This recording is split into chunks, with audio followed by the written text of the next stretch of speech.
The morning my father died, he was standing at the cutting table, arranging dahlias for a wedding order. That was how they found him, still holding the stems, still surrounded by the smell of earth and green things. As if even in his last moment, he couldn't leave without finishing what he started. I think about that sometimes when I'm elbow deep in buckets of fresh-cut roses before dawn. The shop dark, except for the glow above the workbench. The whole world quiet. I think about how he built all of this from nothing, and how it almost got taken from me in a single afternoon. Hartwell's has been on Broughton Street in Savannah for 22 years. My father started it with a folding table, a cooler he borrowed from a neighbor, and flowers he drove to the Atlanta wholesale market to buy himself. By the time I was 12, I was labeling buckets and learning the names of every variety he stocked. By the time I was 20, I was doing the books.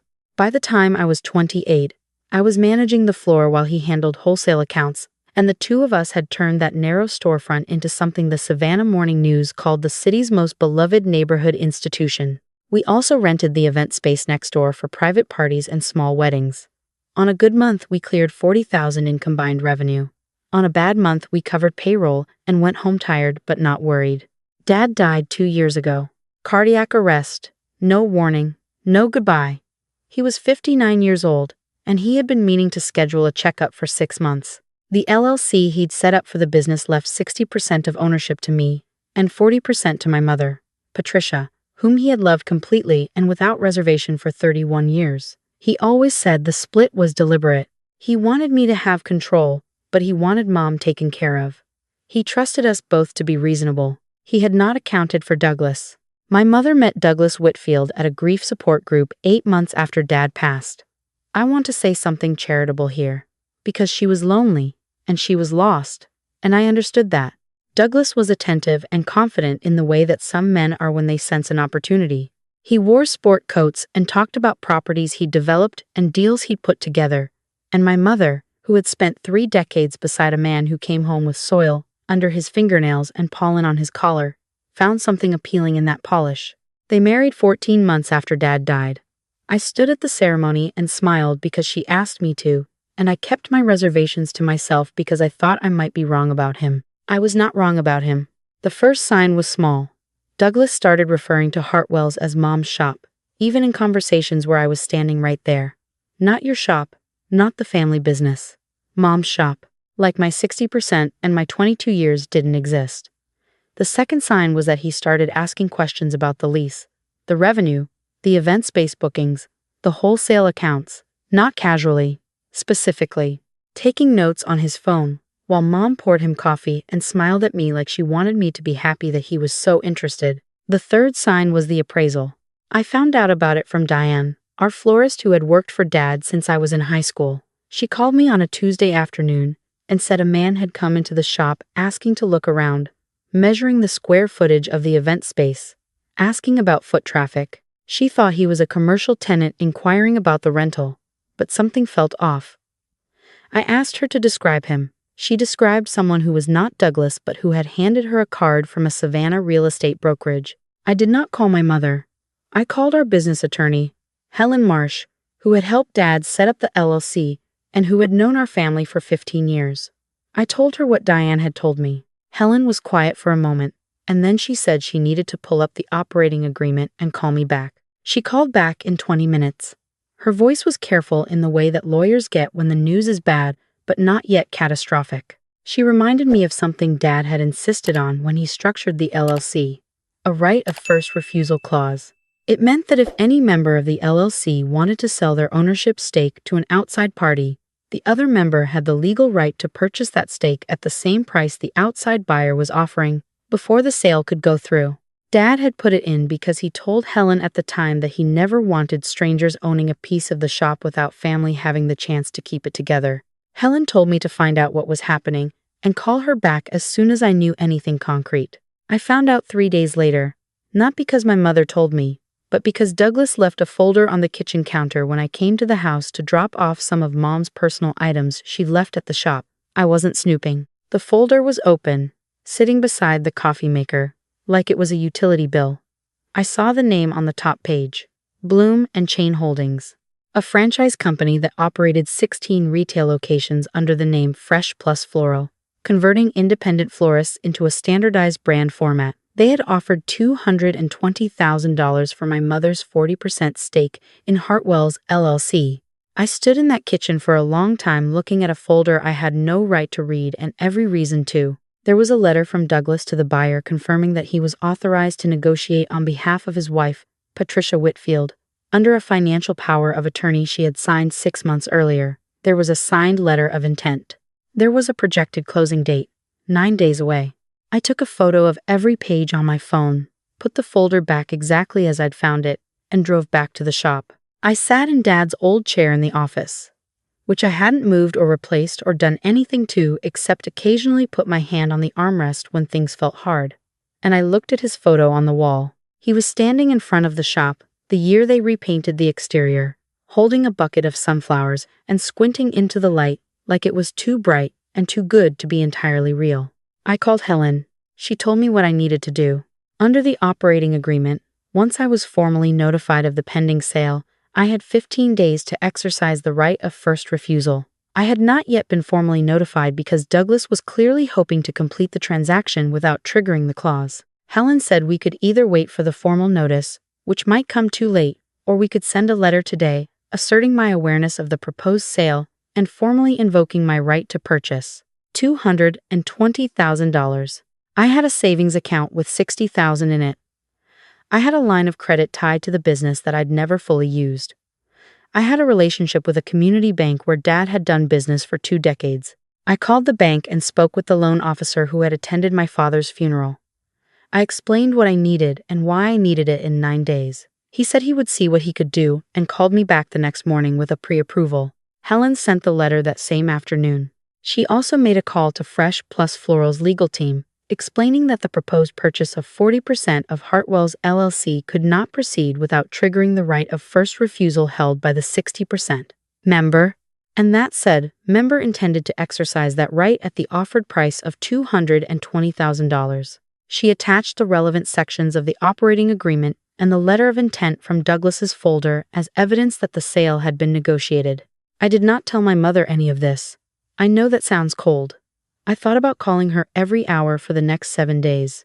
But every time I picked up the phone, I thought about the appraisal and the folder and the 14 months since Dad died. And I thought about how she had signed a financial power of attorney without telling me. And I couldn't find the words that wouldn't break something I wasn't sure could be repaired. Douglas called me on day 6. His voice was the temperature of ice water. He said he heard I had filed some kind of legal objection with the buyer. He said he didn't appreciate me interfering in his wife's financial decisions. He said the sale was a sound investment strategy and that it was time I accepted that the business was a shared asset and not my personal property to control. I said, very politely, that I was simply exercising a contractual right that had existed in the LLC operating agreement since before he had ever set foot in Savannah. He told me I was making a mistake. He told me the sale was going to happen one way or another, and that I should think carefully about my relationship with my mother. I said thank you for the call and hung up. On day 8, the loan closed. Helen and I sat in the conference room at her office with the bank representative and signed what felt like 100 pages. By 4 in the afternoon, I had wired $220,000 into escrow. By 9 the next morning, the transfer was complete. Patricia Whitfield's 40% stake in Hartwell's LLC now belonged to me. I owned 100% of my father's shop. The closing for the Bloom and Chain sale was scheduled for 2 that afternoon. I know I could have stayed home. There was no legal reason to be there. The deal had already collapsed the moment I completed the purchase. Fresh Plus Floral's attorneys had called Douglas that morning to inform him that the seller no longer held any ownership in the LLC and therefore had nothing to convey. The sale was void. I went anyway. I told myself I went because my mother deserved to hear what had happened from me, directly and not through an attorney's letter. That was partly true. I also went because I had spent 8 days holding something very heavy in my chest, and I needed to set it down in a room where the person who'd caused it was present. My mother met me at the door of the house looking confused and tired. Douglas was in the dining room in a good suit, papers arranged on the table like a man conducting serious business. He'd set out a pitcher of water and glasses. The suit was a shade of blue that probably cost more than the shop's first cooler unit. He looked up when I walked in, and his expression moved through several phases very quickly. Before he could speak, I sat down across from him and put Helen's paperwork on the table. I walked him through it the same way Helen had walked me through it. The right of first refusal, the operating agreement clause, the date of the letter, the loan approval, the wire transfer, the recording of the new membership certificate. He stopped me somewhere around the third page. His voice had lost the ice and picked up something higher and tighter. He said I had no right to use a private document he'd left in his own home. I said the operating agreement was a legally recorded document, and I had been aware of its contents since the day the LLC was formed. He said the clause was obscure and clearly not intended to be used this way. I said it was intended to be used exactly this way. My father had said so explicitly to the attorney who drafted it. He said he would challenge the transfer. He said I had obtained confidential information improperly. He said the bank loan represented a conflict of interest. I let him finish. Then I asked him about the consulting fee. His face went very still. I hadn't known about the consulting fee when I sat down. I had guessed, because Helen had mentioned, almost offhandedly, that in transactions like this, it wasn't uncommon for an informal intermediary to take a percentage. I had looked at the letter of intent again the night before. There was a line about a facilitation payment of $25,000 payable to a third-party consultant upon closing. Douglas was the consultant. My mother had been very quiet since I sat down. She was standing near the doorway to the kitchen with her arms folded, watching. She was wearing the earrings my father had given her for their 20th anniversary. I had always assumed she wore them without thinking, the way you wear things you've had for years, but standing there watching her husband's face, I wondered if she had put them on deliberately, that morning. She asked him what consulting fee. He said it was standard. He said any agent facilitating a transaction of this size was entitled to compensation. She said that wasn't what she'd asked. He said $25,000 was a reasonable fee and that it came out of the sale proceeds, not out of pocket. She said whose pocket it came out of was not actually the question either. The buyer never arrived. Fresh Plus Floral had sent a representative anyway.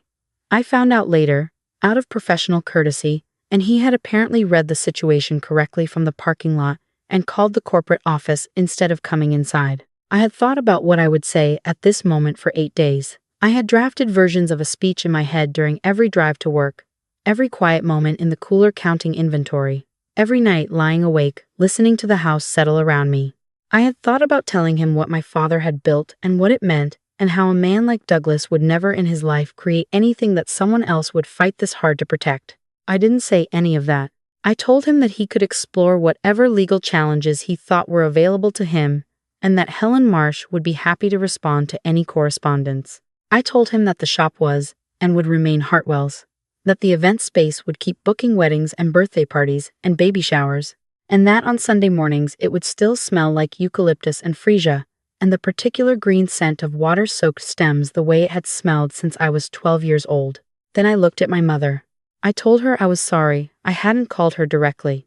I told her I understood why she'd signed the power of attorney, and I wasn't angry about it. I told her the staff had asked about her recently, and that Diane still kept a vase of garden roses on the counter because she knew they were Mom's favorite. She didn't say anything for a moment. Then she said she'd like to come by the shop this week if that was all right. I said, of course it was all right. I said she could come by any time. I drove back to Broughton Street in the last of the afternoon light and stood in the doorway of the shop for a moment before I went in. The window display was a tangle of late summer zinnias in coral and gold, the same colors Dad used to say looked like the city felt in September, warm and slightly tired and unwilling to give up the light. Diane was at the counter helping a customer. Marcus, who had been with us for 4 years, and whom Dad had trained personally on the Dutch technique of spiral wrapping, was working in the back. I stood there and let myself feel it fully for the first time since I'd found the folder on the kitchen counter. The relief and the grief and the specific exhaustion of having fought hard for something that should never have needed fighting for. Diane looked up and saw my face, and she came around the counter without asking any questions and hugged me in the middle of the shop in front of the customer and didn't let go until I took a full breath. I told the staff that evening after close. I didn't give them every detail, but I gave them enough. I told them the shop was not going anywhere. I told them ownership was now fully consolidated and secure. Marcus said something that made everyone laugh, and then someone went to the back office and came out with a bottle of champagne that had been sitting in the small fridge since we'd closed a big wedding account the previous spring, waiting for the right occasion. We drank it out of the plastic cups we used for flower arrangement classes, standing around the workbench with buckets of tomorrow's delivery orders at our feet, and it tasted like the best thing I'd ever had. My mother filed for divorce from Douglas 6 weeks later. Her own attorney, reviewing the power of attorney document as part of the separation proceedings, found that Douglas had also used it to open a small investment account in his name using funds from their joint savings. It was not the first time he had used a spouse's assets without complete transparency. A woman in Hilton Head had a story that sounded familiar when Mom's attorney started making calls. He left Savannah before the divorce was finalized. Last I heard, he was working for a property management company in Macon, telling people over drinks about a deal that fell apart because of a technicality and a difficult stepdaughter who didn't understand how business worked. I hope he keeps telling it.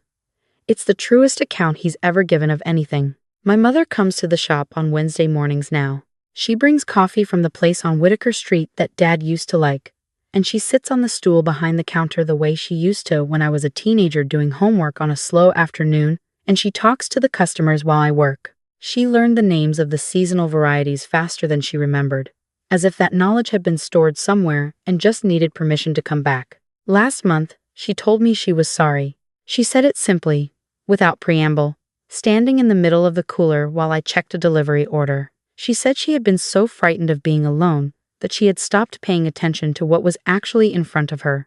I told her what I genuinely believed, which was that grief makes people vulnerable in ways that aren't their fault, and that the people who exploit that vulnerability are the ones responsible for what follows. She was quiet for a moment. Then she said, "My father would have said something like that." I told her I knew. I told her I'd been listening for a long time. There's a photograph of the three of us on the wall of the office now, next to Dad's photo. It's from the year they repainted the exterior. Dad, with his sunflowers, me at 16, standing slightly behind him and already taller than I looked, Mom in the doorway of the shop in the blue dress she wore that whole summer, all of us squinting into the light. Sometimes when I'm in early doing prep work, before the staff arrives and before the street outside gets loud, I look at those photos and I think about what my father used to say when a difficult order came in a complicated arrangement. Too many elements, not enough time. He would say, "Start with what you know. Work from the center out. Don't let anyone rush you." I own 100% of what he built. The debt will be paid off in 4 years at the rate I'm going. The event space is booked through February. Diane is training to become a certified floral designer, and we are expanding the workshop program because the waiting list is now 3 months long. The shop smells exactly the way it always has. It always will. And Douglas Whitfield, somewhere in Macon, is explaining to someone who is already losing interest that the whole thing was really just a technicality. That the deal was solid. That one clause in a 20-year-old operating agreement shouldn't have made any difference. He's right that it shouldn't have had to. He's wrong about everything else.